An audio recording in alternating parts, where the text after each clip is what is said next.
তো আগত সকল দর্শনার্থী এবং ভক্তবিন্দুদের জানাই ইস্কনের পক্ষ থেকে শুভেচ্ছা। আপনারা যেভাবে আমাদের সহযোগিতা করলেন আমরা খুবই আনন্দিত। আমাদের আজকে এখানেই উল্টো রথযাত্রার সমাপ্তি ঘোষণা করছি।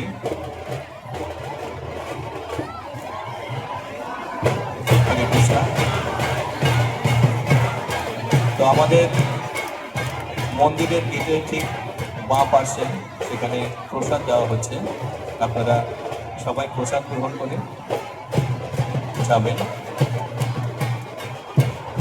এখন বলদেব, সুভদ্রা মহারানী এবং জগন্নাথ তাদের নিজ বাসগৃহে প্রত্যাবর্তন করছেন। তো আপনারা শ্রী মন্দিরে গিয়ে ভগবান দর্শন করুন এবং আজকের এই অনুষ্ঠান এখানেই সমাপ্ত।